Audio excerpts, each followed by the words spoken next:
Most people don't realize the moment their mind starts to break. It doesn't happen during some massive failure or tragic collapse. It happens on a random Tuesday when you tell yourself, "What's the point?" It's the quiet surrender to doubt, the subtle acceptance of mediocrity. And once that seed is planted, it grows silently until one day you don't recognize yourself. You're still functioning, still showing up, but your spirit, your will, is nowhere to be found. The Stoics warned us, it's not death that a man should fear, but never beginning to truly live. And to truly live, you need a mind that doesn't fold under pressure. You need an attitude that doesn't depend on the weather of your life to feel steady inside. You need inner control, not because the world is fair, but because it rarely is. And if you can master that, if you can stand when everything in you wants to sit, you'll unlock a kind of power no one can take from you. This is not about motivation. It's about mental strength. Quiet, resilient, immovable. That's what we're building here together. If that's a path you're ready to walk, consider subscribing. Not just to follow this channel, but to commit to a way of thinking that makes you unshakable. There's a strange heaviness some people carry every single day, but it's not from what they think. It's not the job, the debt, or the stress. It's the quiet weight of all the moments they gave up on themselves without even realizing it. The decision they postponed because it felt uncomfortable. The promise they made to themselves and silently broke. The boundaries they allowed others to cross without resistance. And over time, all of it builds into something invisible but suffocating, like an anchor tied to the mind. You don't always feel the pull, but you feel its consequences. Fatigue without action, emptiness after achievement, and a quiet dread that follows you even in peace. It's subtle, almost gentle, but that's what makes it dangerous. No one wakes up one day completely defeated. It happens gradually, not through collapse, but through quiet surrender. And the saddest part is that most people have no idea it's even happening. They keep moving forward, dragging that weight through their days, wondering why joy feels distant and focus feels impossible. The anchor never announces itself. It hides in self-betrayal that felt too small to matter. One skipped workout, one avoided conversation, one moment of silence when you should have stood up for yourself. That's how it starts. Not with a bang, but with permission. Permission to settle. Permission to lie to yourself just a little. The Stoics warned us that habits once formed shape our character more than our thoughts. Marcus Aurelius wrote, "You have power over your mind, not outside events. Realize this and you will find strength." But what happens when you don't exercise that power? When you let outside events slowly write your inner script, you stop choosing your life and you begin reacting to it. The worst part about this internal erosion is that it's quiet, and anything quiet is easy to rationalize. You tell yourself you're just tired, that it's just a phase, that everyone feels this way sometimes. And maybe they do, but not everyone stays there, because some people eventually wake up. They realize they've been carrying something they never needed to carry. Not their past, not their guilt, but their refusal to confront it. That refusal is the real weight, and it becomes so familiar that people stop questioning it. They call it their personality or their limits, when in truth, it's just layers of unaddressed moments stacked one on top of the other. There's a difference between rest and resignation. Rest is what you do when you've worked hard. Resignation is what happens when you've lost belief in your ability to change. And it doesn't come from failure. It comes from avoidance, from putting off the hard truths in favor of temporary comforts. But no comfort is truly comfortable if it costs you clarity. And when your mind is clouded, your life starts to drift. You don't even know where you're going anymore. You're just moving for the sake of movement, hoping something will feel right again. But nothing does, because the thing that needs fixing isn't outside, it's you. Not in the sense that something is wrong with you, but in the sense that something powerful inside you has been neglected. You've handed your attitude over to convenience, to emotion, to habit, and now it's time to take it back. Cutting that invisible anchor doesn't start with a grand gesture. It starts with a quiet decision. A decision to stop betraying yourself in small ways, to stop telling yourself it doesn't matter, because it does. Every time you let your standards drop to avoid discomfort, you're voting against your future. Every time you silence your instinct to speak truth or make a change, you're feeding that anchor, and it grows until one day you're dragging a version of yourself you don't even recognize. You don't need to fix everything today, but you do need to stop feeding what's breaking you. That means honesty, ruthless honesty, not just with others, but with yourself. Where are you making excuses? Where are you pretending not to care? Where have you convinced yourself that it's too late? These aren't just questions. They are mirrors, and it takes courage to look into them. But if you do, you might just see that the person you want to become isn't far off. They're just waiting for you to stop dragging the version that quit. Most people never notice when the giving up begins, because it doesn't feel like a crisis. It feels like a choice, a small one. But those small choices shape the mind. They create a version of you that tolerates less from yourself. And the more you tolerate, the more you forget what it's like to be powerful. Because power doesn't come from loud achievements. It comes from quiet consistency. From choosing your values even when no one is watching. From showing up when the feeling is gone. From choosing growth over ease. Again and again. The anchor that holds most people back is never the world. It's the story they've accepted about themselves. A story written not in trauma or tragedy, but in small silences. Silent guilt, silent regret, silent settling. But silence is not strength, not when it replaces action. The mind is a tool, but left unattended, it becomes a trap. And if you don't take control of it, it will take control of you. It will guide you to comfortable decisions, safe choices, shallow thinking, and slowly you'll trade depth for distraction. That's the cost of a weak mental attitude. Not failure, but the slow, painful erosion of meaning. You wake up one day and realize nothing feels real anymore. You go through motions, smile when needed, perform when required, but the light's gone out. That's what happens when you carry the anchor long enough. It doesn't just slow you down, it dulls you. And the scariest part, you get used to it. You get used to living with less than you deserve, less peace, less clarity, less courage, until the memory of your potential becomes a stranger. But it's never too late to remember who you were before you started dragging that weight. It's never too late to draw a line and say, no more. Because the mind can be trained, the story can be rewritten, the anchor can be cut, but only if you're willing to stop pretending it isn't there. Only if you're willing to stand still, look inward and say, this ends with me. That moment is the first real sign of power. Not when you appear strong, but when you decide to become strong again. Most people are fighting the wrong battles. They spend their energy trying to fix their job, their partner, their bank account, their past. But the true battlefield is not out there. It's not in the chaos around them. It's in the chaos within. And until you recognize that, you'll keep treating symptoms while the sickness grows. You weren't broken by the rejection. You were broken by what you told yourself it meant. It wasn't the loss that crushed you. It was the story that followed. I'm not enough. This always happens to me. Nothing ever works. The world didn't destroy you. Your interpretation did. And that's the enemy that most people never see. The one whispering in their own voice, inside their own mind, pretending to be truth when it's just fear in disguise. The Stoics warned us about this long ago. They knew the real threat was not the pain we face, but the lens through which we see that pain. Epictetus said, men are disturbed not by things, but by the views which they take of them. It's your view, your filter, that determines whether a moment becomes your downfall or your transformation. But most people don't know they're looking through a filter. They think their perception is the truth, and that's where they get trapped. Because you can't change what you won't question. You can't fix the lens if you think it's a window. That's why some people collapse under pressure, while others rise from it. It's not about strength, it's about how they choose to see. The one who falls sees obstacles as personal attacks. The one who rises sees them as invitations to grow. And the difference is not luck or fate or even talent. It's attitude, that internal posture you take when things don't go your way. That tiny moment when something hurts and you decide, consciously or not, what that hurt will mean.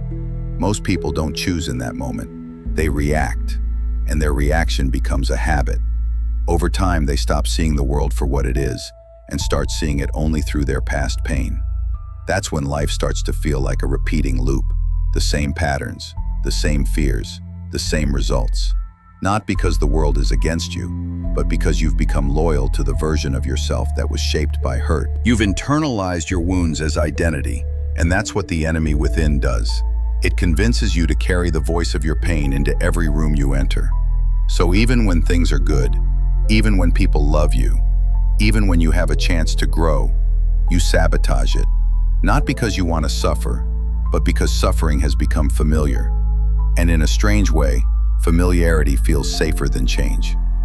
But the truth is, the enemy within is not unbeatable. In fact, it weakens the moment you recognize it for what it is. A set of automatic interpretations you've been rehearsing for years. And if it was learned, it can be unlearned. If it was built, it can be dismantled. But not by blaming the world. That's what keeps people stuck. They think, once my situation changes, I'll feel better. But it doesn't work that way. You don't wait for peace. You create it. Not by controlling the storm, but by calming the voice inside that keeps screaming about it. Real control doesn't come from bending life to your will. It comes from mastering your lens. How you see, how you think, how you respond. Because if your inner world is in disarray, no amount of success will bring you peace. You'll still find a way to feel lost.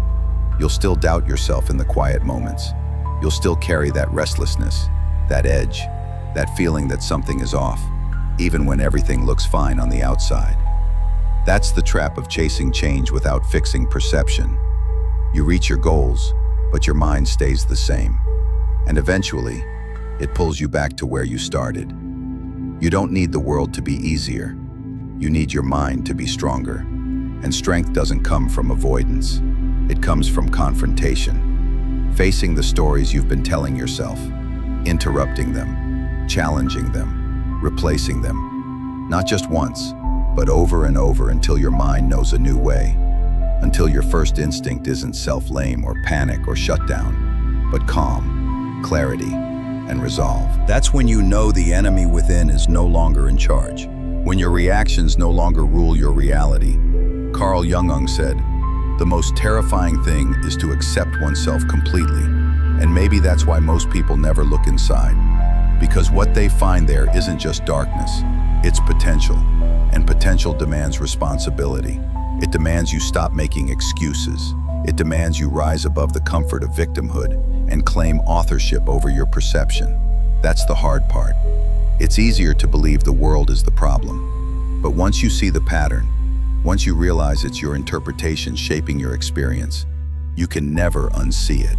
You either grow or you pretend. There's no middle, and growth starts with awareness. Not just knowing your thoughts, but watching them. Listening to the way you speak to yourself when no one else can hear. Do you speak power or pity? Do you rise to the challenge or replay your doubts?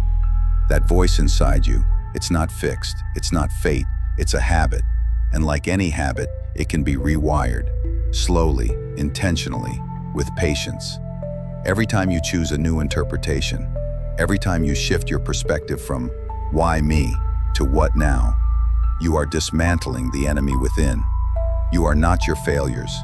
You are not your past reactions. You are not the voice in your head that doubts everything good.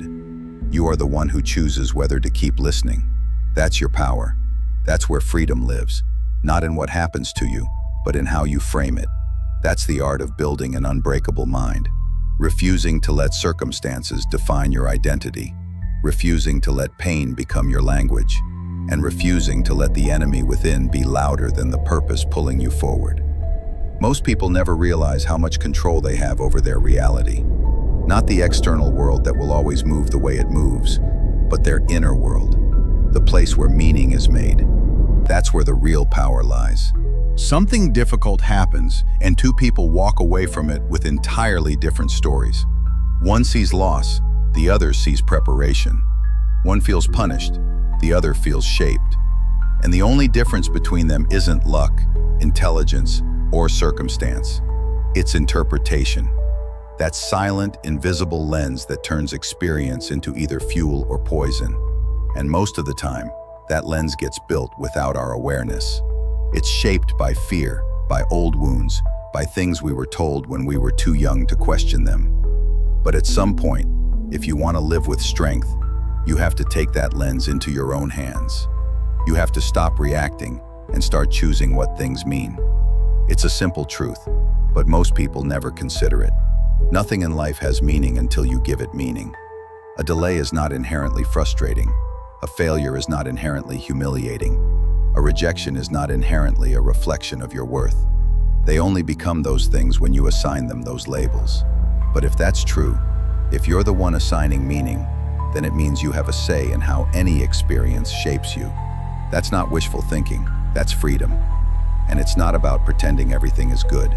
It's about looking deeper and asking yourself what you want to carry forward from it. Do you want this moment to define you by your pain or your growth? Most of what we call suffering doesn't come from the event itself. It comes from the meaning we attach to it. That's why two people can go through the same setback. One crumbles and the other transforms. The event didn't choose their path. Their interpretation did. And that's the part no one teaches you growing up. You're told to chase results, to avoid failure, to seek approval. But no one tells you that the most important thing isn't what happens. It's what you tell yourself afterward. That internal dialogue becomes your reality. And if you don't master it, it masters you. Imagine what would change if your first instinct in hardship wasn't to complain or collapse, but to pause and ask, what is this moment giving me? That one question flips the entire structure of your thinking. It invites patience where there used to be panic. It creates curiosity where there was blame. And it teaches your mind to search for meaning instead of pain. That's not denial, that's discipline. Because it's easy to feel good when things go your way. It's a completely different skill to stay grounded when they don't. And that skill is built in how you interpret. That doesn't mean you have to be happy about everything. It means you stop letting your first reaction run your life. Emotional maturity begins the moment you realize that your feelings are real, but they aren't always right. A moment of anger doesn't require a reaction. A moment of fear doesn't mean you're in danger. Feelings are messengers, not masters. And interpretation is how you decode them. When you pause, breathe, and ask yourself what else this could mean, you begin to see that every situation is layered. There's the surface level discomfort, and then there's the lesson underneath if you're willing to find it. The pressure is never the problem. The problem is when you assume pressure is punishment instead of preparation. That assumption, that instant meaning you assign to difficulty, shapes everything. If you believe life is against you, every challenge will confirm it. If you believe life is testing you, every challenge will refine you. It's not about lying to yourself. It's about choosing a mindset that builds strength instead of weakness. The mind is always assigning meaning. It doesn't matter if it's small or large, joyful or painful. Your brain is constantly weaving a narrative. And once that narrative is set, your actions follow. That's why people repeat the same habits, the same emotional spirals, the same self-sabotaging decisions. It's not that they love pain. It's that their story is stuck. Their lens has been unchallenged. But the moment you stop and say, is this the only way to see this? You start loosening that grip. And with each layer you peel back, you gain more freedom. Not to change the event, but to rise above it. That's the hidden key most people never discover. The power of interpretation is the power of transformation. You don't need a new life, you need a new lens. Because the life you're living could already be the breakthrough you're hoping for, if you just see it differently. Maybe that delay you hate is actually saving you from a worse outcome. Maybe that closed door is redirecting you toward a better one. But you'll never know if you're always labeling everything as loss. Training the mind to interpret wisely is a daily practice. It doesn't happen by accident. You have to pay attention to your thoughts, especially the quiet ones, the ones you say to yourself when you're alone. If they're filled with blame, guilt, fear, or self-pity, then your lens is dirty, and no matter how good life gets, you'll still feel stuck. But clean the lens, challenge the thoughts, and suddenly, the same situation looks different. Not easier, but clearer. And clarity is more powerful than comfort. This doesn't mean you ignore reality. It means you become more responsible for your reaction to it. You stop outsourcing your peace to perfect conditions. You stop believing that external success will fix internal chaos, because it never will. Peace doesn't come from what happens. It comes from what you decide it means. And if you can train your mind to search for value in adversity, you'll become someone that difficulty can't destroy. Interpretation is the tool that builds resilience. Every time you catch yourself spiraling into negativity, every time you choose to reframe instead of react, you're proving to your mind that it works for you, not the other way around. You're building a mental muscle that can lift the weight of uncertainty, of setbacks, of change. And over time, that mindset becomes your default. You become someone who doesn't flinch when things go wrong. Not because it doesn't hurt, but because you've learned how to make pain useful. It's not about controlling every thought. It's about choosing the ones you entertain. And once you take responsibility for your interpretation, you begin to take responsibility for your entire life. That's when everything changes. Not instantly, not dramatically, but steadily. You stop being a victim of what happened. You start becoming a student of it. And from there, no experience is wasted. Every loss becomes a lesson. Every delay becomes development. Every test becomes training. And slowly, you become the kind of person who can't be shaken by ordinary storms because your lens, your attitude, your interpretation has been sharpened by the extraordinary. There's a common misunderstanding when people talk about mental strength. They imagine it's about being cold, unfeeling, detached, like becoming a stone that nothing can touch. But that's not strength, that's suppression. And suppression isn't power, it's a disguise for fear. Because the truth is, strength isn't about avoiding emotion. It's about no longer being ruled by it. To build an unbreakable mind, you don't kill your feelings. You reclaim authority over them. You acknowledge them. You feel them, but you don't follow them. They speak, but you decide what gets heard. Most people don't realize how much they're being led by emotions until they've already made a decision they regret. They say things in anger, withdraw in sadness, procrastinate under fear. And when the wave passes, they're left wondering why they feel lost. It's not the emotion that broke them, it's the obedience. They thought feeling something meant they had to act on it, but feeling is just information. It's a signal, not a sentence. And the ability to recognize that is where emotional neutrality begins. Neutrality is not indifference, it's stability. It's what happens when you stop reacting to every rise and fall like it's the end of the world. When you stop allowing your day to be hijacked by whatever mood happens to arrive in the morning. An unbreakable mind doesn't fight the weather of emotion. It simply refuses to let it change the course. Like a mountain, present, aware, but unmoved. That's the posture of strength. Not because it avoids storms, but because it stands through them without losing its shape. Emotional neutrality is the result of choosing response over reaction. It means noticing what you feel without making it your identity. Saying to yourself, yes, I'm angry. Yes, I'm hurt.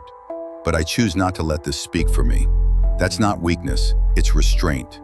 And restraint is one of the most underrated forms of power because anyone can explode. Anyone can crumble. But to remain centered when everything in you wants to lash out or shut down, that's rare. That's mastery. You don't have to fight your emotions. You only have to stop letting them drive. Picture your emotions like passengers in a car. They can ride with you, but they don't touch the wheel. They don't decide the direction. You acknowledge them, maybe even thank them for showing up. But then you put your hands back on the steering wheel. That's what it means to lead yourself. To feel deeply, but to think clearly. The Stoics knew this. They didn't aim to eliminate feeling. They aimed to elevate reason, to protect their inner calm, no matter the outer chaos. Life will not adjust to your emotions, but you can train your emotions to adjust to life. Not by pretending they don't exist, but by refusing to be dragged by them. You learn to say, this is difficult, but it's not destructive. This is painful, but it doesn't define me. That clarity in the face of emotional noise is how resilience is formed. The more often you practice this, the more natural it becomes. At first, it feels like a battle, like you're holding back a flood with your bare hands. But over time, your nervous system adapts. You begin to recognize the waves before they crash.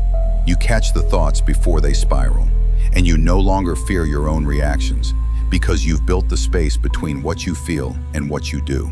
That space is everything. It's where all power lives. The ability to pause, to observe, to choose. Without that space, you are a slave to every sensation. With it, you are free. The mistake most people make is thinking that emotional control is coldness. But if anything, it allows you to love better, connect deeper, and lead stronger, because you're not clouded. You're not bringing past wounds into present moments. You're not bleeding onto people who didn't cut you.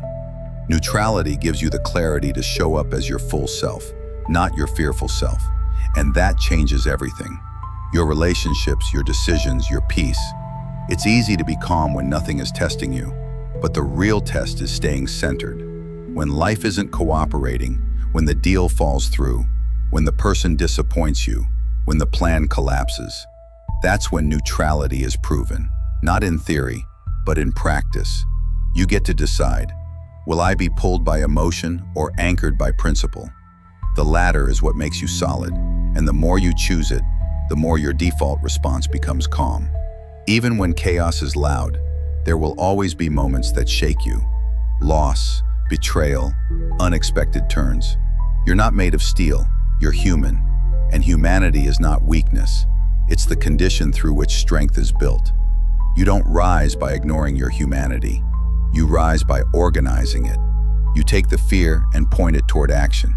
You take the grief and let it deepen your empathy. You take the anger and channel it into discipline. That's what neutrality gives you. Not a lack of feeling, but the ability to aim your feelings where they do the most good. Carl Jung once said, "Even a happy life cannot be without a measure of darkness." The word happy would lose its meaning if it were not balanced by sadness. That balance is what neutrality respects. You're not chasing only light. You're accepting the full spectrum while choosing not to be thrown off course by any single part of it. That's why you don't crumble when the sadness comes. You don't explode when the anger hits. You let it pass through without poisoning your direction.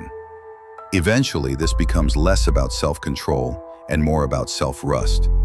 You trust yourself to stay steady, to think before you speak, to breathe before you decide. And that trust becomes confidence, not loud, not arrogant, but quiet and unshakable. The kind that doesn't need to prove itself because it already knows where it stands. So no, an unbreakable mind doesn't mean you feel nothing. It means you feel everything, but you choose what you follow. You lead even when it's uncomfortable, especially when it's uncomfortable. That's what separates strength from noise, depth from impulse, power from performance. And the longer you walk that path, the less you react like a leaf in the wind, and the more you stand like a mountain, still grounded, unmoved, no matter what storms come. Most people live in a constant state of reaction. They wake up already on edge, bracing for the next crisis, the next inconvenience, the next disappointment. Their peace is entirely conditional, tied to how the day unfolds, how others behave, how closely reality matches their expectations. And when those expectations are shattered, as they often are, they spiral. But it's not because life is uniquely difficult. It's because their inner world is too fragile to withstand the weight of outer chaos. The truth is, you cannot control the world. It will shift, bend, collapse, and rebuild in ways you never anticipated. But your mind, your perspective, your response, your attitude, that is the only territory you truly own. And most never realize how much power lives there, simply because they've never trained it. To live well, you don't need perfect conditions. You need a prepared mind, not rigid, not hardened, but steady, like water that adapts but never loses its depth. That kind of mind doesn't wish the world would be easier. It becomes stronger, more precise, less dependent on comfort because comfort is a poor teacher. It teaches you to expect softness, to expect predictability. But the world doesn't reward those who expect. It rewards those who adapt. And to adapt, you need structure within. You need a foundation that doesn't crack every time the ground shifts beneath you. You don't need fewer problems. You need better skills. You need a mind that has been through enough inner work that chaos outside no longer feels like a threat, but a reminder. It's time to return to what you've built. Stability isn't about standing still, it's about standing firm. When your values are intact, when your vision is clear, when your self-respect doesn't depend on how others treat you, you move through the world differently. You don't chase validation. You don't beg for peace. You don't crumble when things get uncomfortable. You anchor yourself, not in a moment, not in a mood, but in the habits you've chosen, the beliefs you've refined, the standards you refuse to drop. That's what discipline creates. Not restriction, but clarity. It sharpens your responses. It shapes your posture.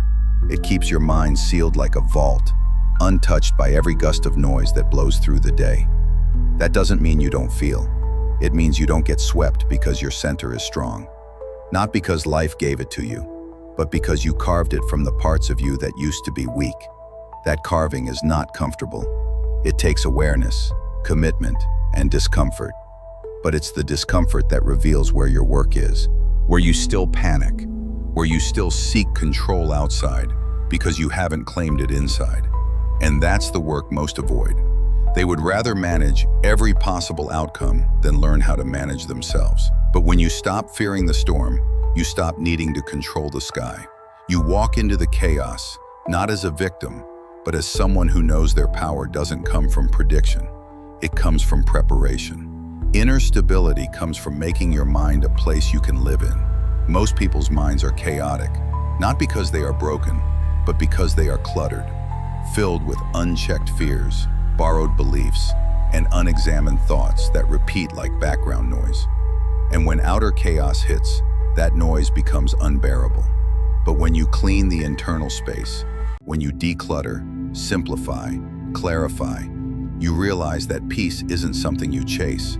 It's something you uncover by removing what never belonged. That's why stillness isn't found in isolation. It's found in ownership. Owning what you allow to stay, owning what you refuse to feed, owning what you do when no one's watching. And ownership starts with the question, what am I building? A cracked glass or a sealed vault? A cracked glass may look fine when the world is calm, but the moment pressure hits, it leaks, it breaks, it can't contain anything. But a sealed vault, it holds, not because it's invincible, but because it was built intentionally.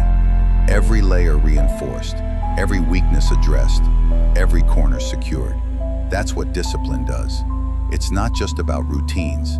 It's about building the capacity to hold your own thoughts, feelings, and decisions with strength. So when life throws you into discomfort, you don't ask for relief. You lean on the structure you've already built. And that structure must be tested. That's how you know it's real. You can read every book, quote every philosopher, build the perfect plan.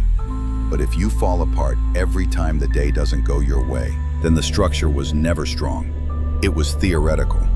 And life will expose that, not to hurt you, but to show you where the cracks still are. And if you're willing to see that not as failure, but as feedback, then you're already ahead of most. Because most people get angry when the world doesn't protect their illusions. They think peace means nothing goes wrong. But peace is when something goes wrong and you stay grounded anyway. Carl Jung once said, "The world will ask you who you are, and if you don't know, the world will tell you." That is why inner stability matters. If you don't define your mind will be defined by noise, by pressure, by everyone else's expectations. And once that happens, you've lost control, not just of your emotions, but of your direction. You begin chasing things you don't want, accepting things you don't deserve, saying yes when you mean no, because you're no longer leading your life. You're managing reactions. But there is another way. You can slow down, observe yourself, build the kind of internal structure that doesn't require the world to behave. You can create rituals that center you, beliefs that guide you, and boundaries that protect your energy. You can make your peace non-negotiable, not because it always feels good, but because it's rooted in who you've decided to be. That's what unshakable looks like. Not perfect, not always calm, but anchored, disciplined, directed. And the more you choose this, the less you need from the outside. You stop relying on praise to feel worthy. You stop needing agreement to feel confident. You stop panicking when things don't go according to plan, because your strength isn't in the plan, it's in your preparation. You've already decided how to move through chaos, not with fear, but with clarity, not with control, but with composure. That is what makes the difference between someone who survives and someone who leads. One is at the mercy of the winds. The other is guided by their own compass, not because they knew what was coming, but because they prepared their mind for whatever comes. And when that's your default, you don't just face life, you master it, one storm at a time.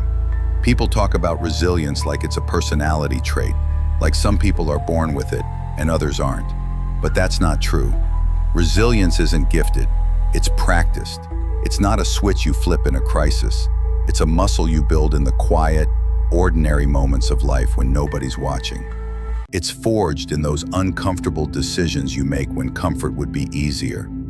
When you get out of bed, even though everything inside you is begging to stay down. When you tell the truth, even though it might cost you something. When you keep your standards intact, even though the world keeps tempting you to drop them. That's resilience. And it doesn't feel heroic when you're building it. It feels small, repetitive, almost invisible. But over time, those quiet repetitions form something unshakable inside you. Most people want to be strong when it matters, but few are willing to do the work when it doesn't. They wait for the storm to hit before they start training their minds, but by then, it's too late. You don't learn to swim in the middle of the flood. You prepare before it arrives. Resilience works the same way. It's not a burst of bravery.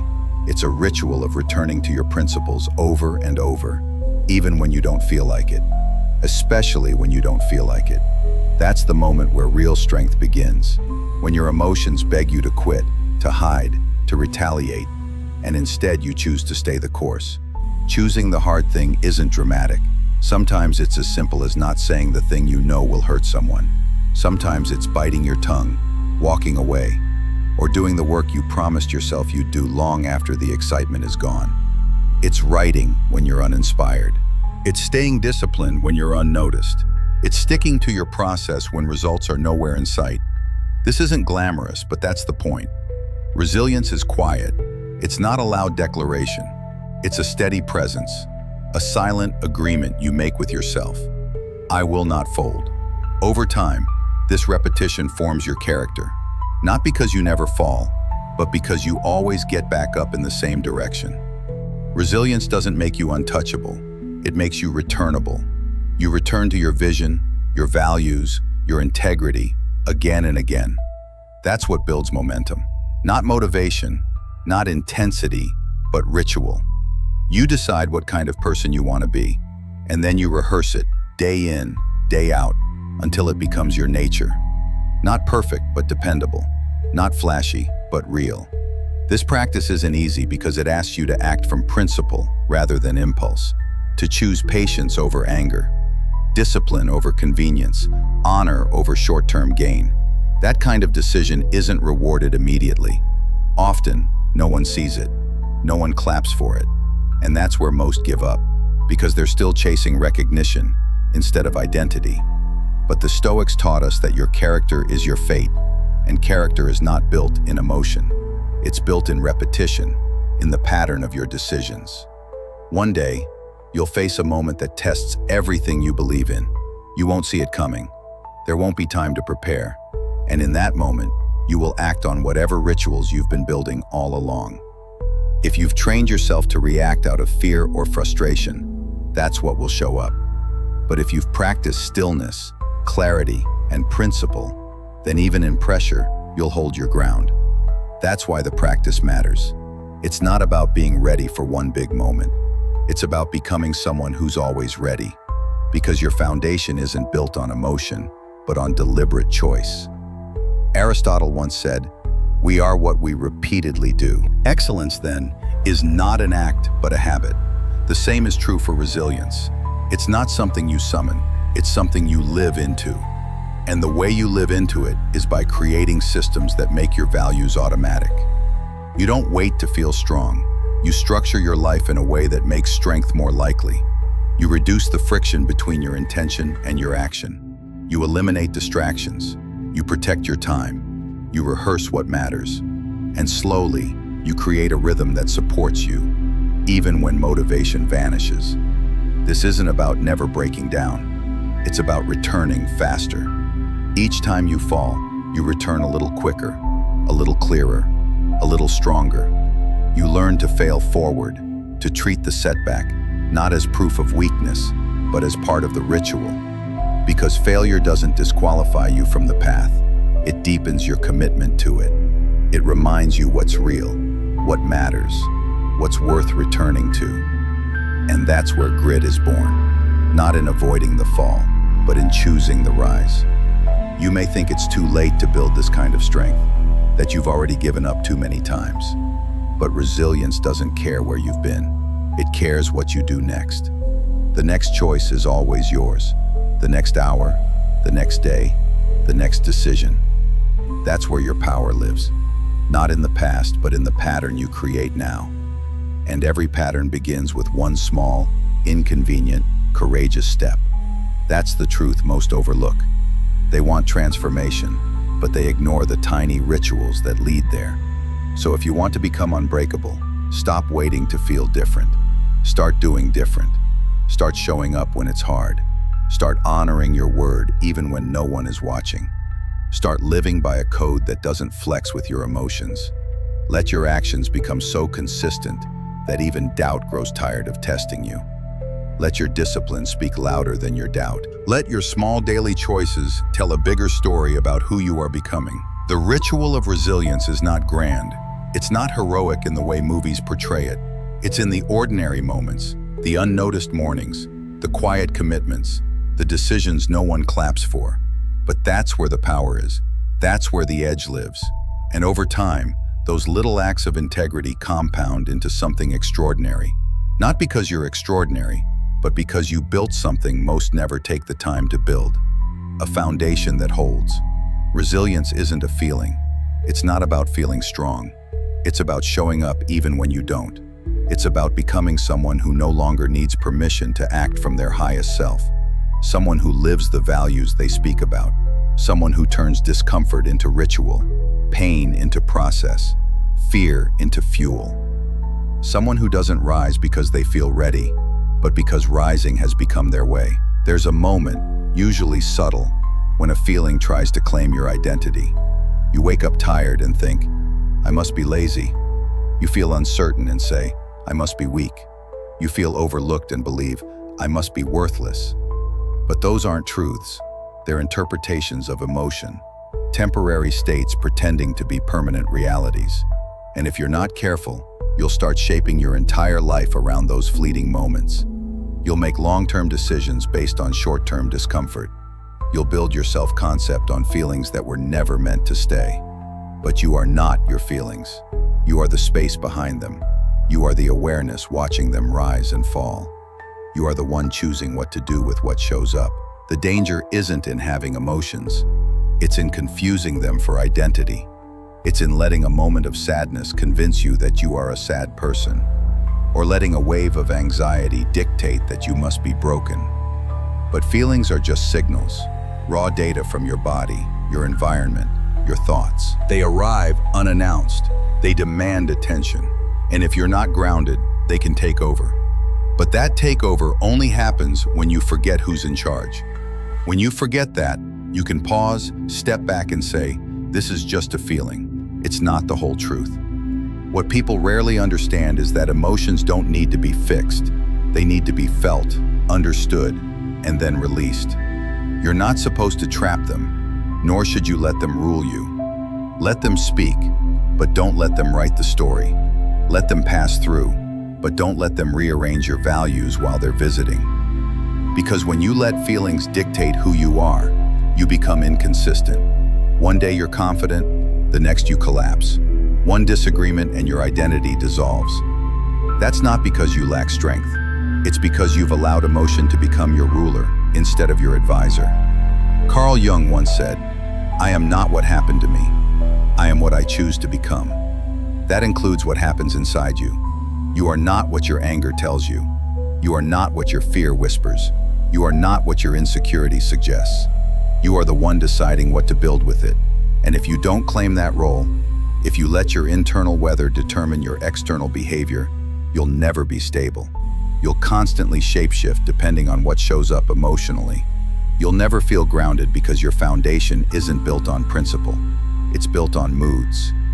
The Stoics referred to this as your ruling faculty, the part of you that can observe, decide, and act with intention, regardless of internal turbulence.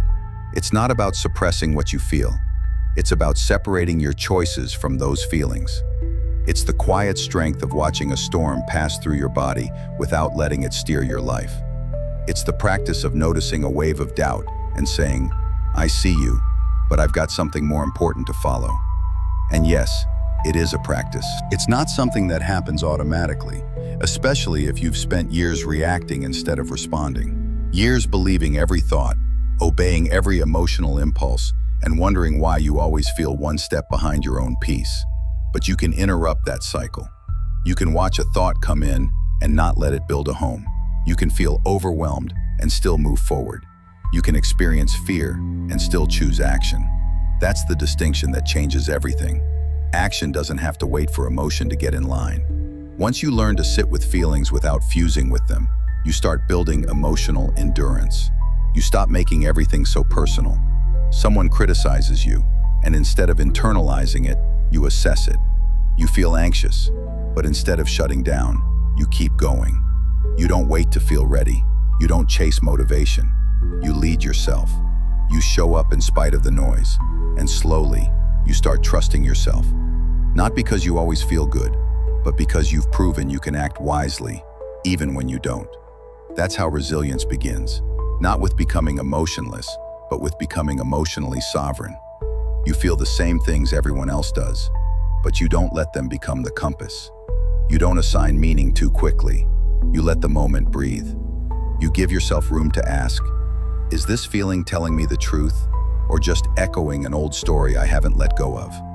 That pause, just that one breath of space, can stop you from becoming something you were never meant to carry. And with that awareness comes freedom.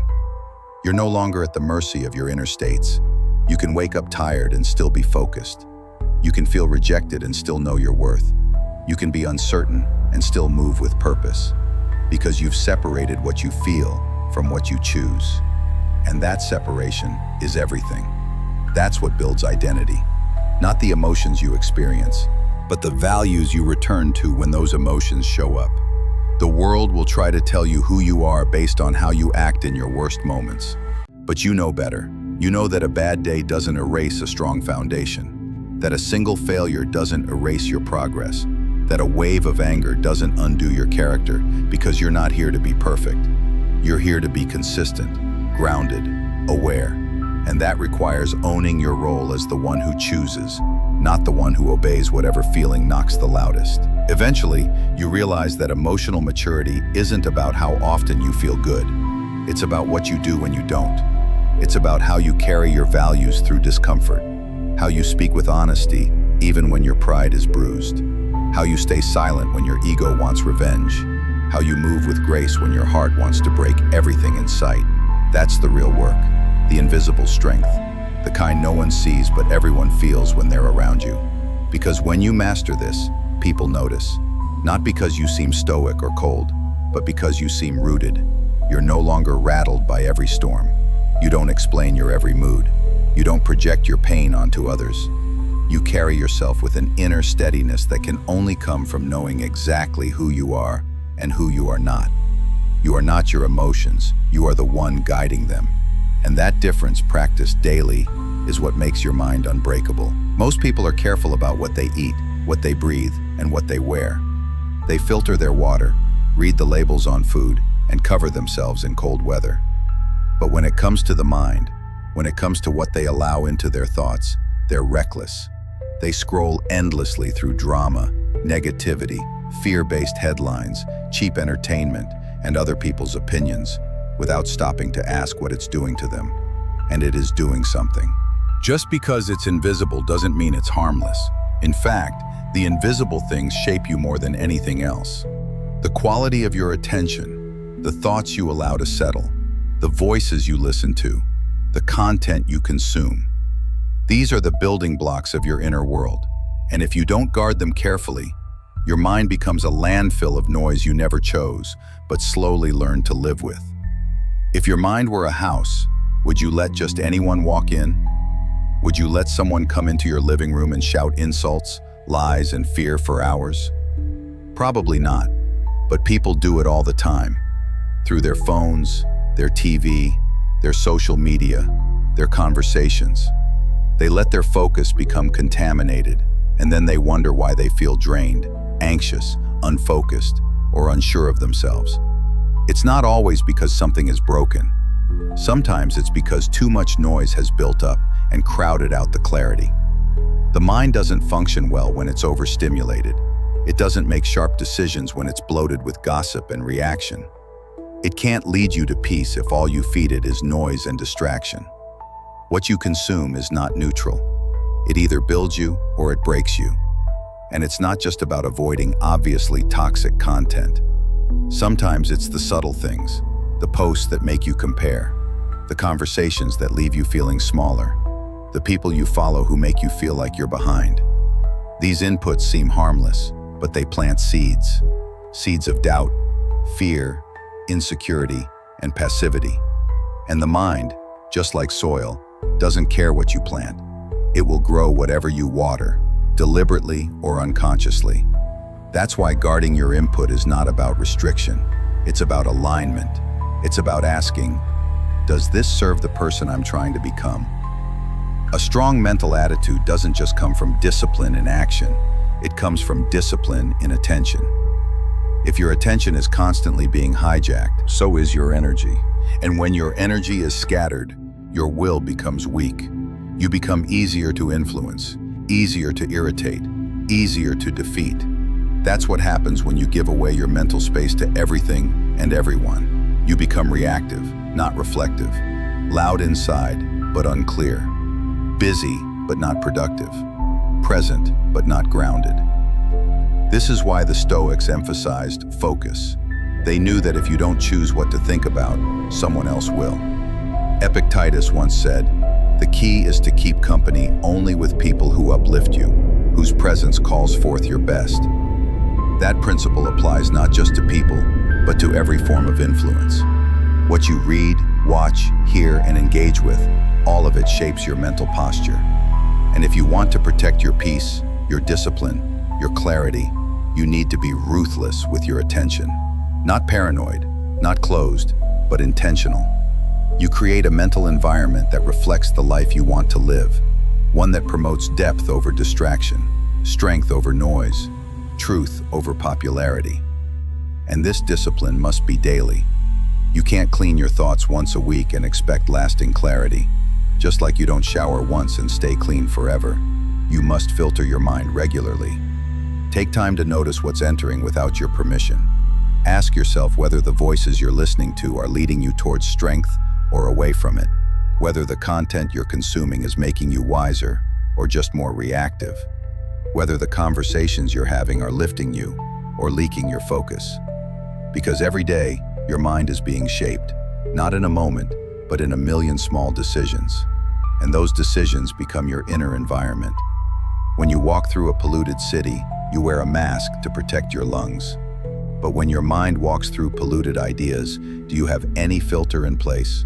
Or do you let it all in, trusting you'll figure it out later? That's the difference between those who cultivate clarity and those who live in confusion. One builds intentional guardrails, the other hopes for the best. But hope is not a strategy when it comes to your mind. If you want power, you need precision. If you want clarity, you need boundaries. This doesn't mean you live in a bubble. It means you build the strength to process your world without becoming poisoned by it. You learn how to stay informed without being consumed, how to listen without absorbing, how to observe without reacting. That skill, mental filtration, is one of the highest forms of discipline. It's what separates those who are easily swayed from those who are grounded.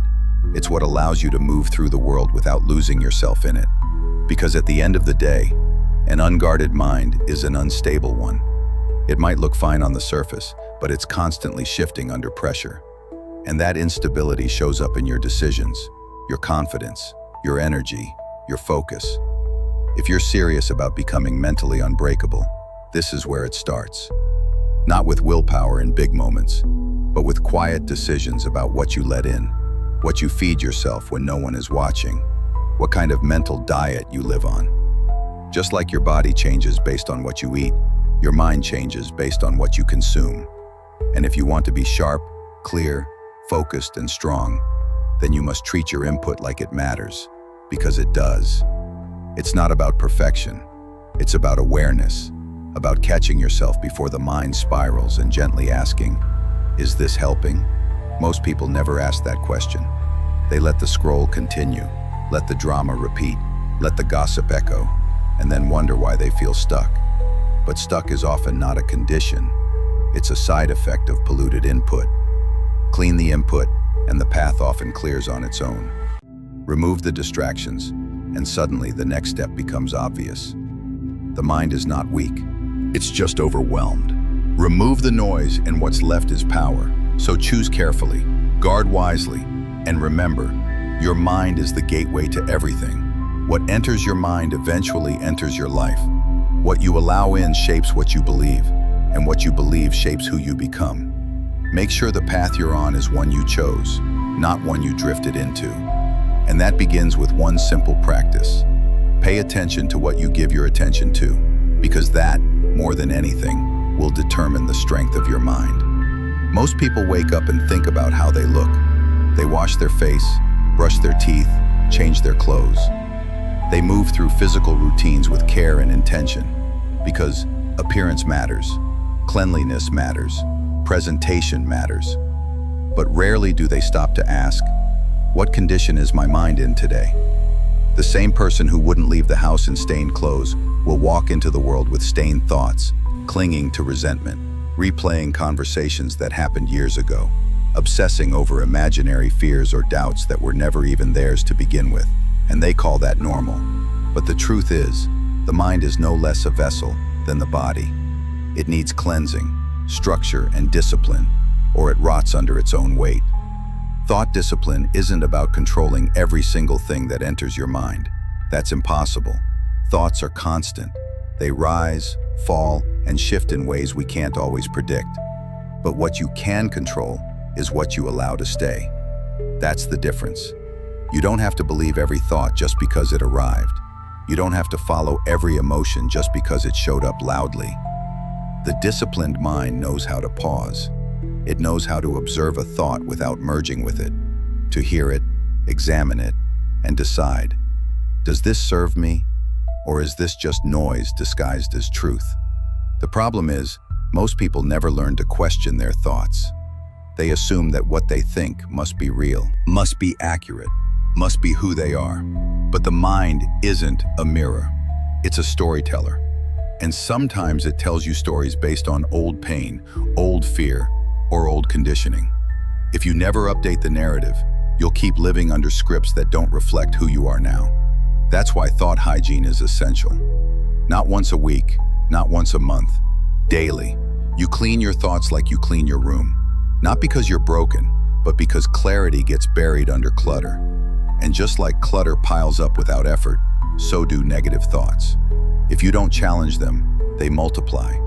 One doubt becomes 5. One harsh opinion becomes a worldview. One disappointment becomes your new identity. That's how thought spirals begin. Not with something massive, but with one small idea that went unchallenged for too long.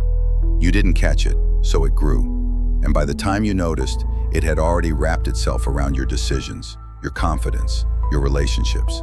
That's why awareness isn't optional. It's survival. You need to be able to look at your thinking and say, wait, where did this come from? Is this even mine? Klejong once said, until you make the unconscious conscious, it will direct your life, and you will call it fate. That's what undisciplined thinking does. It runs your life without your permission. It whispers just enough to shift your choices, and then it disappears, leaving you to wonder why you keep ending up in the same place. And it's not that your life is cursed, it's that your thoughts are unchecked. But when you take them seriously, when you treat them like the architects of your reality, you start building something entirely different. You stop letting doubt run your plans. You stop letting fear pick your relationships. You stop letting old wounds edit your present voice. But thought discipline isn't just about cleaning out the bad. It's about actively installing the good. You don't just subtract, you replace. You feed your mind thoughts that build strength, clarity, courage. You give it structure, direction. You don't wait for inspiration. You train mental repetition because repetition rewires belief. It doesn't matter if you don't fully believe the new thoughts yet. Say them anyway. Feed them anyway. Think them again and again until your brain starts believing them more than the old scripts. This isn't delusion, it's design. You're choosing who you want to be, and you're building that identity, thought by thought. It takes work. It takes presence. It takes catching yourself in the middle of a spiral and saying, "No, I don't go down that road anymore." It takes noticing that your internal dialogue sounds like your worst critic and deciding to replace it with something wiser, something calmer, something true. And that practice, done every day, is how you become mentally untouchable. Not because negativity stops showing up, but because it no longer finds a home. The undisciplined mind is a sponge. It absorbs everything, reacts to everything, and then wonders why it's tired. The disciplined mind is a filter. It decides what stays and what leaves. It doesn't deny reality. It chooses how to engage with it. It doesn't pretend everything is fine. It just doesn't let pain become identity. That's the real distinction. You can feel what you feel without becoming it. You can experience chaos without living in it.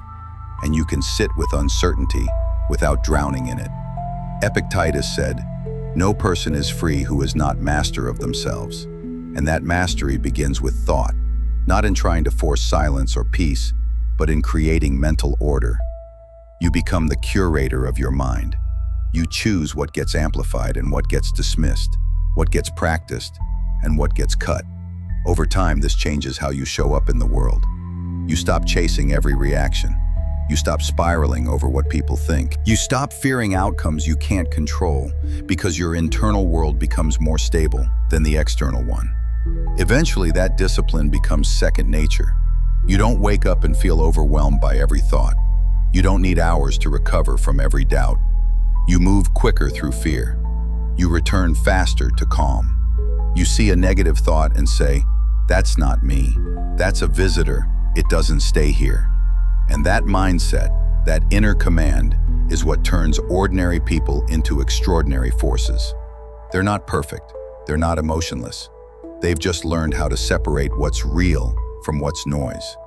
They've built a kind of mental hygiene that allows them to see clearly, even when life gets messy. So start small, pay attention, clean your thoughts, speak to yourself the way you wish someone had when you were younger. Build the habit of noticing when your mind drifts into old patterns and gently guide it back. Discipline doesn't have to be harsh. It just has to be consistent. That consistency becomes your edge, your foundation, your advantage in a world full of noise. And when your thoughts are clear, your path becomes clear too. Not because life gets easier, but because your mind no longer gets in the way. Most people walk through life feeling heavy, but they don't always know why. There's this quiet restlessness they carry, an anxiety that hums just beneath the surface. They change jobs, cities, relationships, routines, hoping the unease will fade. But it doesn't. Because the real problem isn't what surrounds them, it's what's missing within them. They haven't anchored their mind to anything real. No direction, no meaning, no core purpose to hold on to when life starts pushing back. And when your mind isn't anchored, it drifts. Not in some peaceful, poetic way, but in a slow erosion of certainty. You doubt everything. You second-guess yourself. You depend on people, outcomes, circumstances to tell you who you are. And when they fall apart, which they often do, you fall with them. But a person with purpose, they don't float. They move deliberately. They know that pain might still come, but it won't shake the foundation. Their setbacks don't erase their identity. because their identity wasn't built on what's temporary. It was built on something deeper, something chosen. That's what purpose gives you. Not just motivation, but protection.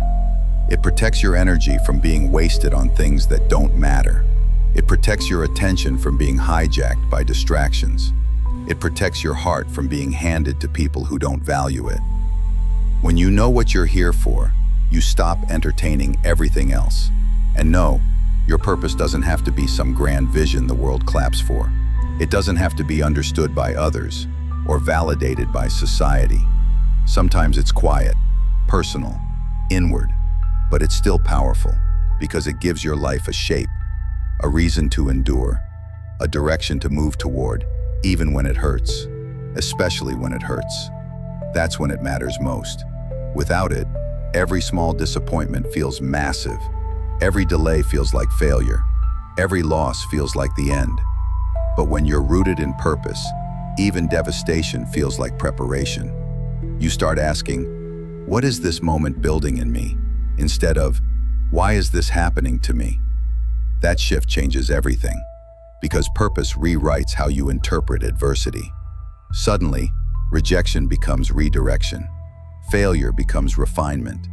Pain becomes proof that you're on a path that matters. You stop seeing obstacles as punishments and start seeing them as necessary resistance, the kind that forges strength, the kind that reveals what you truly care about. You begin to understand that the flame inside you doesn't go out because of darkness. It goes out when you forget what it's burning for. Carl Jung said, "The least of things with a meaning is worth more in life than the greatest of things without it." And that's the trap many people fall into. They chase what looks good, status, image, applause, but deep down it feels hollow because no amount of external success can replace the internal need for meaning. That's why some of the most seemingly accomplished people still feel like something's missing. It's not a lack of success, it's a lack of connection. They're climbing ladders that don't lean against anything real, and eventually, that collapse catches up with them. But purpose changes that. It turns your efforts into something cohesive, something coherent. You're no longer just doing things to stay busy. You're building something you believe in, even if no one else sees it yet. You become more resilient, not because life gets easier, but because your actions are aligned with something true. You don't need everything to make sense right away. You trust the process because the path itself is meaningful. That's the kind of mindset that can endure seasons of obscurity, loneliness, even suffering, because it knows it's part of something worthwhile. Without that grounding, the mind becomes fragile. It clings to approval. It panics when things don't go as planned. It collapses under pressure because it was never standing on anything solid. But when you find your why, even the worst days don't destroy you. They deepen you. They refine your direction. They burn away what's unimportant and leave you more focused than ever. Purpose becomes your filter. It decides what you say yes to, what you let go of, what you fight for, and what you walk away from without apology. You stop needing to explain yourself to people who don't see your vision. You stop begging for support from people who were never meant to understand your path. You stop shrinking to fit places you've outgrown. Because now you're not just surviving, you're building. You're not just chasing things. You're creating something that matters. Maybe not to everyone, but definitely to you. And that is more than enough. When purpose drives you, your pace changes. You no longer rush into everything. You move with patience, but not passivity. You wait when it makes sense, but you don't stall out in fear. You act when it's time, even if you're uncertain, because the goal is no longer comfort. The goal is alignment. And the more aligned you are, the more peaceful you become, even in pressure, even in pain. That doesn't mean you won't have moments of doubt. You will. Purpose doesn't eliminate uncertainty. It gives you the strength to face it. It doesn't guarantee clarity at every step. It gives you something to hold on to when clarity is nowhere to be found. It becomes your compass when everything else is fog. And in a world filled with noise, having a personal compass is one of the most powerful things you can own. Eventually, your mind begins to change. It stops asking, "What should I do to feel good right now?" and starts asking, What should I do that aligns with who I'm becoming? That shift is everything. It reorders your values. It clarifies your standards. It keeps you from being blown off course by emotions, distractions, or setbacks. You start to feel steady, not because life stops testing you, but because you stop questioning your direction every time it does. So, if you're feeling lost, it's not because you're broken. It's probably because you've been drifting too long without anchoring your energy into something deeper. You've let other people's noise drown out your own knowing. You've prioritized comfort over clarity. But you can change that. You can get quiet. You can get honest.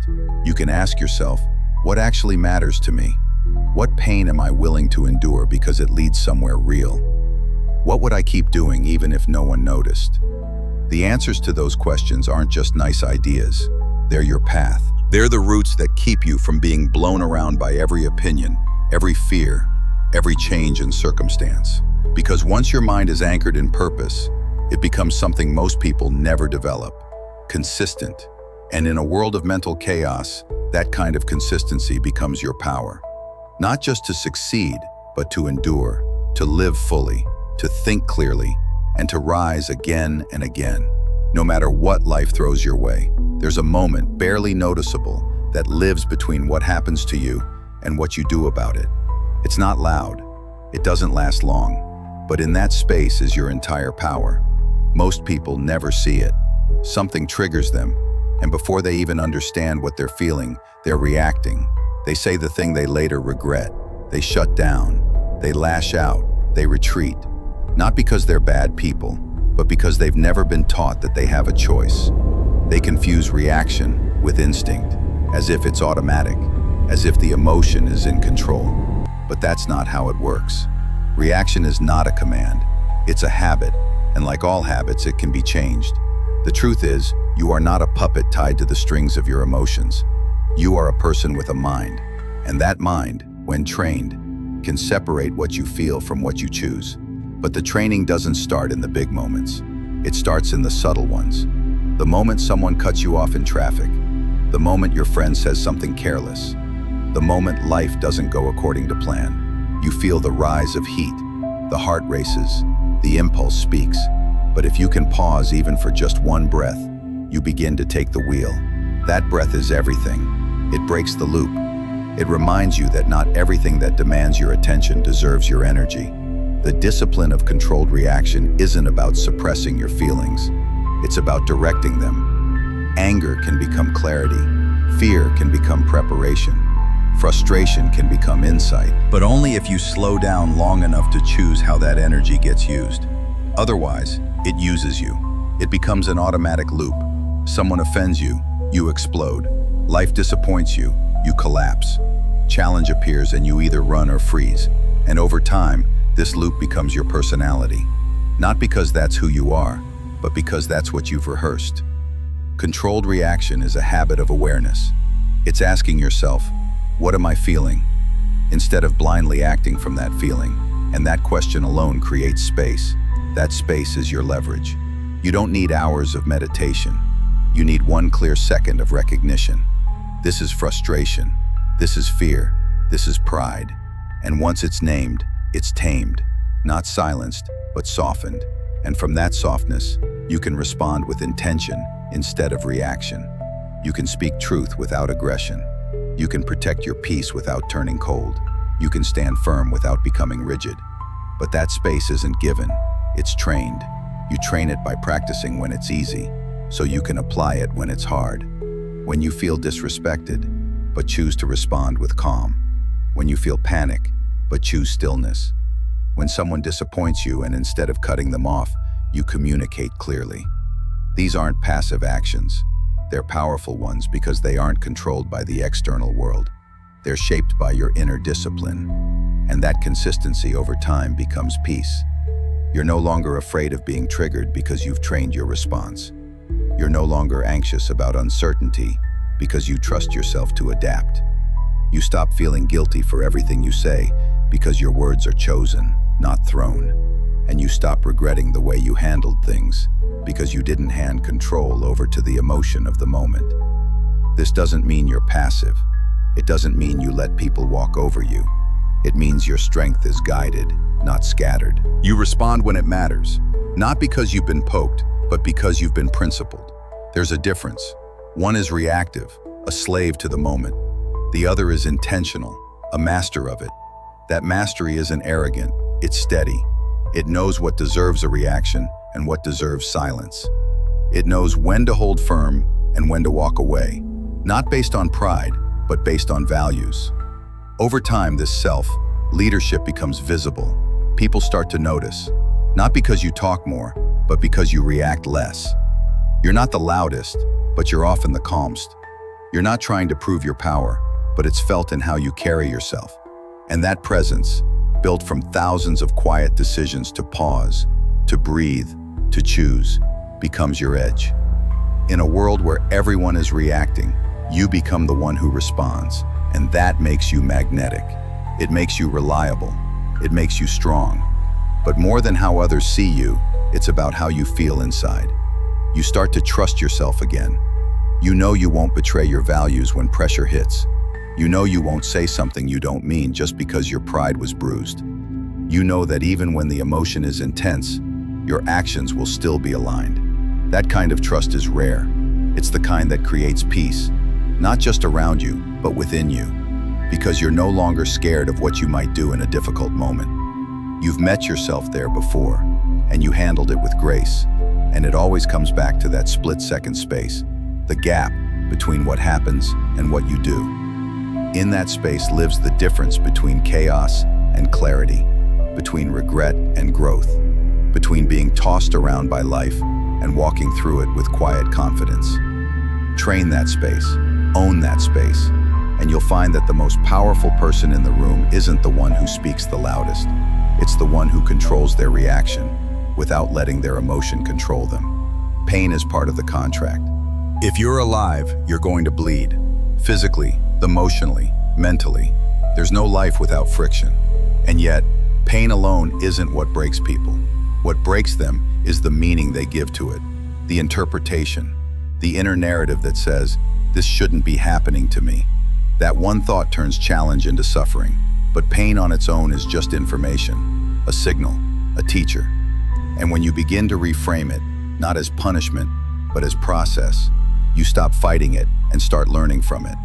There's a massive difference between experiencing pain and becoming a victim to it. The moment you ask, why me? You've already surrendered to powerlessness. You've stepped out of the driver's seat and handed control over to chaos. But the moment you ask, what is this teaching me? You step back into agency. You become the student, not the casualty. That's where growth starts. Not when life is easy, but when you decide to turn difficulty into direction. You can't always choose the pain, but you can always choose the posture. That's the core of an unbreakable mind. It doesn't seek a painless path. It builds a mindset strong enough to walk the painful one without falling apart. It doesn't expect life to cooperate. It trains itself to respond with clarity, no matter what life throws. And that begins with reframing. Not denying the pain, not sugarcoating it, but transforming its purpose. Instead of asking for ease, it asks for understanding.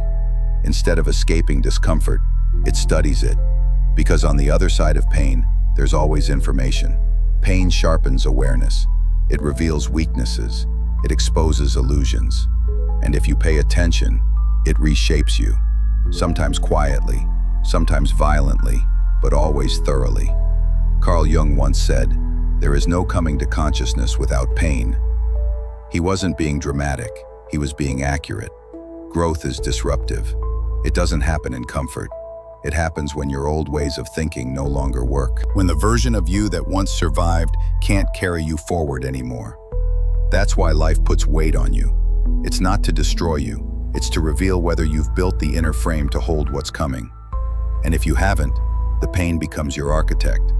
It forces a redesign. It strips away your illusions, your excuses, your soft spots. That's what hardship does. It breaks what's weak, not to punish, but to rebuild stronger. But rebuilding doesn't happen automatically. It requires attention, intention. You have to sit with your pain long enough to hear what it's trying to tell you. Not distract from it, not numb it, Not pretend it doesn't matter, but study it like a message, because every painful moment carries a lesson wrapped in discomfort. And if you ignore the discomfort, you miss the lesson. That's how people repeat the same heartbreak, the same mistakes, the same cycles, because they ran from pain instead of listening to it. But when you listen, really listen, pain becomes a map. It shows you where your boundaries need to be stronger, where your mindset needs to evolve, where your expectations need to mature. And that shift from avoidance to awareness is everything. Suddenly you stop dreading hardship. You start preparing for it. You start welcoming it as the exact material needed to strengthen the foundation. You realize your peace doesn't come from the absence of pain. It comes from the presence of purpose within the pain. You don't get tougher by wishing for soft days. You get tougher by reframing hard days. That doesn't mean you celebrate every hardship. It means you extract meaning from it so that it doesn't go to waste. You use it. You recycle it into wisdom, discipline, perspective. That's why emotional resilience isn't a trait you're born with. It's a skill you practice. You practice it by facing what hurts and saying, "This will not be meaningless, even if you didn't deserve it, even if it wasn't your fault, even if it came suddenly. You can still choose to build something from it." That's not delusion. That's sovereignty. It's what separates those who get stuck in their pain from those who transform through it. The ones who get stuck believe that pain is something done to them. The ones who grow know that pain is something given to them, to shape, to mold, to convert. And it's not about toxic positivity. It's not about pretending everything is okay when it's not. It's about being grounded in the truth that you are not what happened to you. You are what you do with what happened to you. That distinction is the line between a fragile mind and a powerful one. A fragile mind asks for comfort at all costs. A powerful mind asks for clarity, even if it comes with discomfort, because clarity builds character. Comfort builds dependency. And in the long run, dependency is what truly breaks a person, not the pain itself. Every moment of pain holds two doors, one to bitterness, the other to wisdom. And you walk through one based not on the intensity of the pain, but on how you interpret it. So take the pain and ask better questions. Not, how do I get rid of this, but what is this here to build in me? That question alone changes your emotional posture. It replaces victimhood with curiosity. And from curiosity, you regain control, not over the pain itself, but over the story you tell around it. You begin to see setbacks as chapters, not conclusions. You stop defining your identity by what went wrong. You start seeing failure, not as proof that you're broken, but as proof that you're evolving. Because no one evolves in still water. The mind is like a muscle. It's forged in friction, in tension, in resistance. And pain, when understood, is simply life adding weight to the bar. It doesn't care if you're ready, it cares if you'll rise. So don't waste your pain. Use it to illuminate the path. Use it to reinforce your foundation. Use it to remind yourself that peace is not the absence of difficulty, it's the presence of direction inside it. When you train yourself to think this way, pain doesn't control you, it educates you. It no longer derails your momentum, it deepens your mission.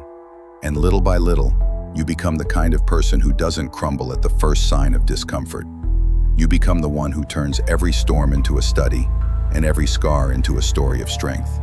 You can talk about who you want to be. You can write it in a journal. You can even post about it. But none of it matters unless your actions align with your words. Identity isn't built in thought alone. It's built in behavior. Small, consistent behaviors, repeated when things are hard, not when they're easy. The truth is, you don't become resilient by thinking resilient thoughts. You become resilient by doing resilient things, especially when you don't feel like it. That's the part most people miss. They wait to feel motivated before they act. They wait to feel confident before they speak. But if you only act when it feels good, you're not building identity. You're building dependence. That's why pressure matters. That's where the real version of you is revealed. Not when things are calm, not when everything's lined up, but when you're tired, distracted, hurt, and you still show up. You still focus. You still follow through. You still stand tall. That is how identity forms. It doesn't come from a single defining moment. It comes from 1,000 unseen choices, repeated in silence, when no one's watching.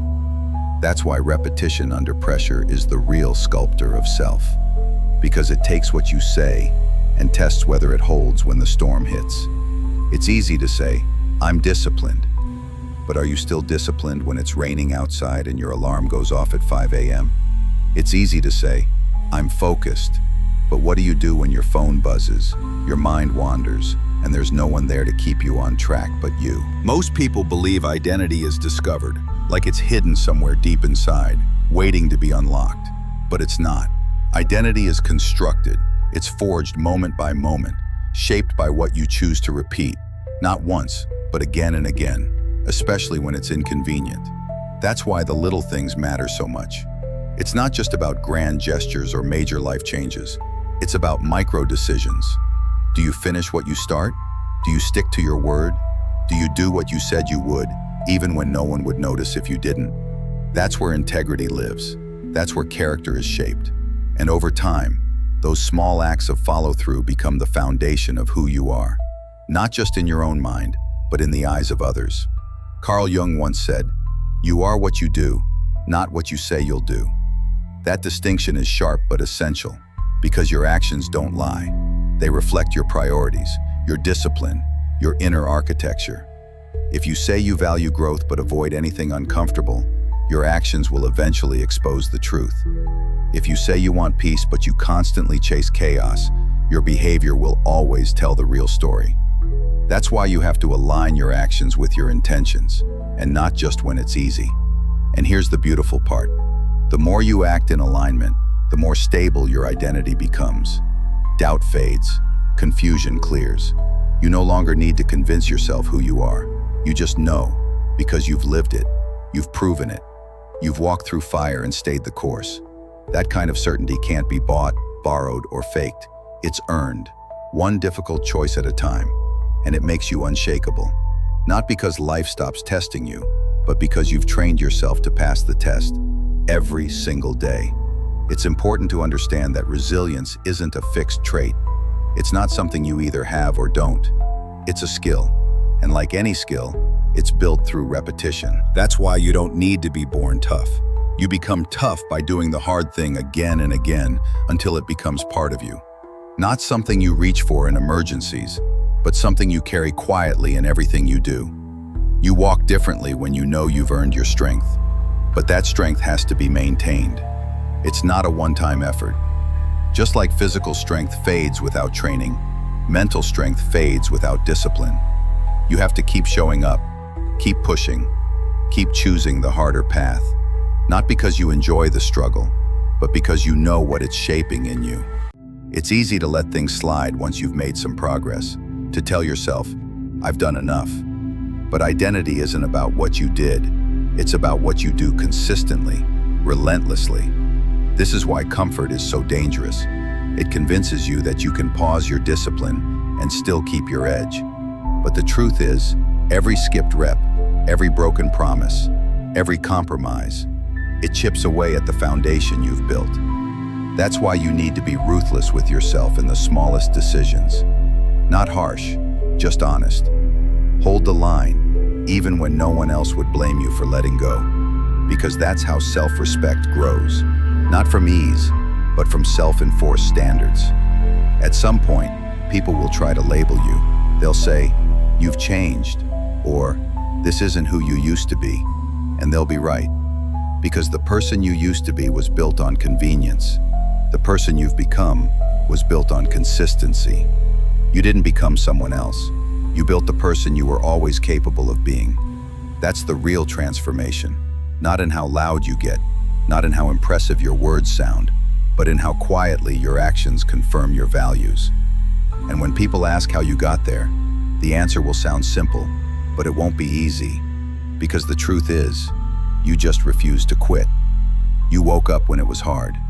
You focused when it was boring. You pushed when it would have been easier to coast. You became your habits. You became your rituals. And those rituals made you resilient. Not in theory, but in reality. So when the world gets noisy, when pressure mounts, and you feel pulled in every direction, remember this. You don't rise to your goals, you fall to your standards. And your standards are shaped by what you repeat, not what you hope for, but what you practice. So practice strength, practice clarity, practice silence in chaos. Let your actions be louder than your intentions. And over time, you won't need to chase identity, because everything you do will already speak it.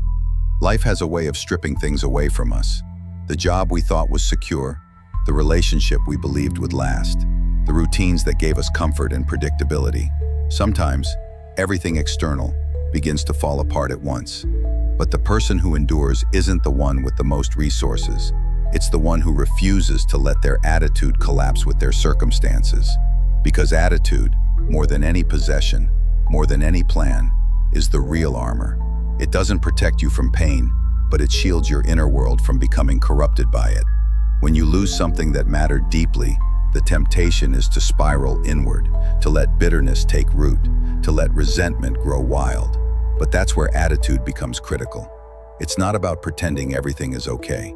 It's about standing tall in the storm and saying, "This may have shaken me, but it won't shape me." It's choosing your posture when everything else is uncertain. And that choice is everything.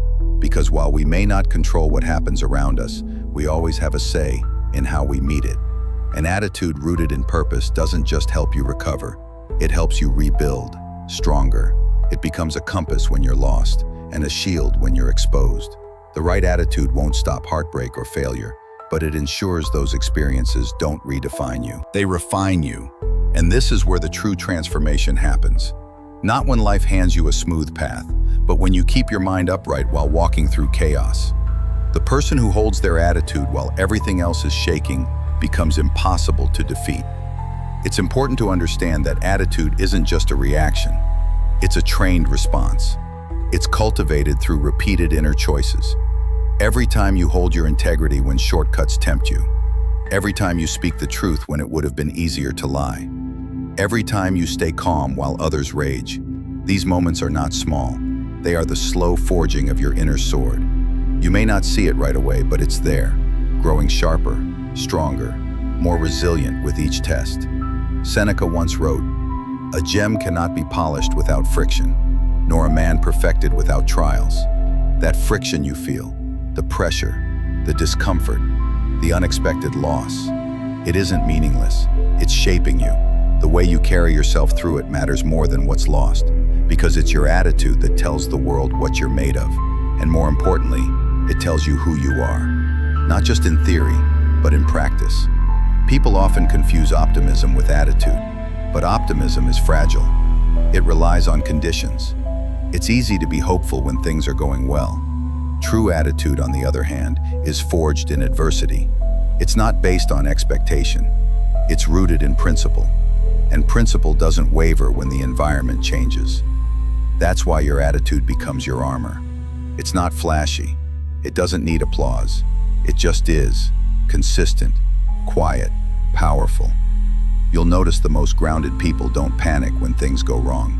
Not because they enjoy suffering, but because they've built something inside that the world can't touch. That's the strength you develop when your attitude becomes your core. It's not surface-level motivation. It's deep, internal anchoring. So even if your plans fall apart, your principles remain. Even if people leave, your dignity stays. Even if the outcome is uncertain, your direction is unwavering. And the truth is, people will try to challenge it. Some will misunderstand your silence as weakness. Others will mistake your composure for coldness. But attitude doesn't seek validation. It doesn't shout. It doesn't argue. It simply persists. When you lead with it, you begin to attract experiences and people that reflect that same strength. And you also begin to lose the things that were never meant to stay. The distractions, the noise, the shallow attachments that collapse under pressure. Your attitude becomes the invisible line you draw. It tells life, you can take things from me, but you can't take me from me. That's the core of self-respect. It's not about being untouchable, it's about being unshakable. And that's not something you're born with. It's something you build through choice, through repetition, through showing up on hard days and refusing to let pain redefine your purpose. Over time, you'll notice something interesting. The external storms won't feel so threatening, not because life gets easier, but because you get sturdier. You stop bracing for impact and instead start walking with intention. You stop flinching at setbacks and instead start learning from them. You stop fighting for control and instead take control of the one thing that truly matters: your own mind. There's a quiet kind of power in someone who keeps their head when others lose theirs. A calmness that feels like command. That's what attitude does. It gives you presence, not the kind you force, but the kind you carry. You don't have to speak loudly. You don't have to convince anyone. Your energy does the speaking. Your silence becomes a language. And that language says, I've been through the fire, and I didn't come out burned. I came out sharpened. So if you've lost something lately, a relationship, a job, a plan, don't obsess over the loss. Ask instead, did I keep my attitude? Because if you did, you've lost nothing permanent. You've lost an external form, but you've kept your internal structure. And that structure is what will rebuild everything you need better than before. You are not the chaos around you. You are the composure you choose within it. And that choice is always yours. No matter how loud the world gets every single day, without even realizing it, you're casting a vote for the kind of person you are becoming. Not with your words, but with your actions. Every moment you get up when it would be easier to quit. Every time you hold your ground instead of seeking comfort. These moments might seem small, insignificant even, but they're not. They're building something. You are living proof not of what life has handed you, but of how you've chosen to meet it. You can't fake this. The world eventually sees what you're made of. And more importantly, so do you. There's a difference between enduring and proving. Enduring is passive. It's what we do when we're just trying to survive the day. But proving is intentional. It's what we do when we decide, even in the face of exhaustion or doubt, that we will not settle for anything less than growth. There are two paths inside you, the part that wants to retreat and the part that wants to rise.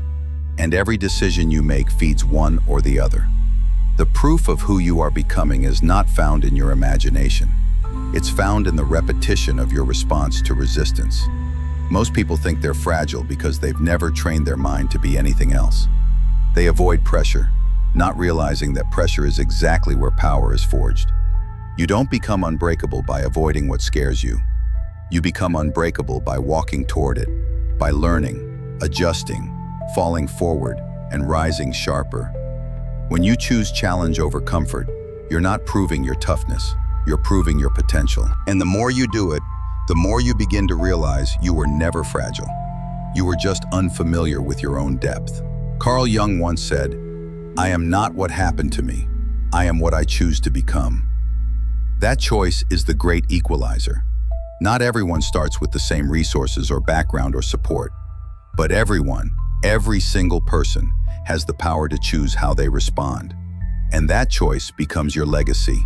Not the one you write at the end of your life, but the one you build day by day, in silence, in moments no one sees, in efforts that are often thankless but never meaningless. You're not here just to cope, you're here to conquer. That doesn't mean winning every battle. It doesn't mean never falling. It means refusing to let your mind become the enemy. It means not giving your energy to excuses, even when they sound reasonable. It means deciding that your identity will not be shaped by fear, by comparison, or by past failures. Coping gets you through the moment. Conquering changes who you are. And sometimes the most powerful conquest is over your own lower impulses. The need for validation, the desire to be liked, the fear of being alone. When your mind belongs to you, nothing outside of you has leverage. That's the real shift. It's not about becoming cold or emotionless. It's about becoming disciplined in what you allow to influence you. The person who owns their thoughts owns their power. No one can manipulate them with guilt. No one can distract them with noise. No one can disturb their peace without permission. That kind of clarity doesn't come from theory. It comes from choosing over and over again to live in alignment with what strengthens you. And here's something most people overlook. The proof you leave behind isn't always dramatic. It's in the silence you keep instead of arguing. It's in the focus you maintain while others are scattered. It's in the consistency you bring when motivation runs out. Quiet discipline, steady presence, the ability to act without applause. These are the traits of someone who has stopped needing to be seen and started needing to be solid. And when you live that way, you become a lighthouse, not swayed by the waves, but guiding others through the storm by example. Your potential isn't some abstract idea waiting in the future. It's being revealed now in how you manage your mornings, how you speak to yourself when no one is listening, how you respond to disappointment. That's where the truth is. And that truth is always a reflection of what you're training. If you train your mind to collapse in difficulty, you'll keep repeating the cycle. But if you train your mind to seek the lesson, to rise with clarity, to hold the line, you become something different. You become someone unshakable. This world doesn't reward the loudest voice. It rewards the most aligned, the one who knows who they are and doesn't need a reaction to validate it. You don't have to declare your strength. Live it. Let your consistency do the talking. Let your presence speak volumes. There's something magnetic about a person who doesn't flinch when plans break, who doesn't beg for attention, who simply walks their path, clean, focused, intentional. That is what makes you unforgettable. You're not trying to impress anyone. You're not trying to prove your worth to people who don't understand your mission. You're trying to prove to yourself that you are exactly who you said you would be. That when pressure came, you didn't fold. That when comfort called, you didn't pick up. That when the path narrowed, you didn't turn around. That's the kind of self-respect no one can give you and no one can take away. So ask yourself this: what are you proving today? With your actions, with your thoughts, with your presence? Are you proving hesitation, or are you proving hunger? Are you proving a story of limitation or a story of growth? That answer doesn't come from what you hope for. It comes from what you do again and again until the proof becomes impossible to ignore, until the mirror doesn't show you who you used to be, but who you chose to become. You are not waiting for permission. You are not waiting to be saved. You are not here to be shaped by the noise of the world. You are here to shape it through discipline, through integrity, through power carried quietly. Because at the end of the day, it's not the titles or the applause that define you. It's the invisible work, the part of you that shows up when it's hard and keeps showing up long after others have stopped. That is who you are. Not fragile, just untrained. But now you're training. Now you're rising. Now you're becoming the living proof that nothing and no one can touch a mind that finally belongs to itself. No one can take what you've earned in silence. No one can break what you've built through discipline. And the moment you decide to own your mind, fully, fearlessly, the world shifts. Thank you for walking this path with us. If this message spoke to you, watch the next video on the screen. Your journey is far from over. And as always, thank you for being a part of Stoic Podamoro.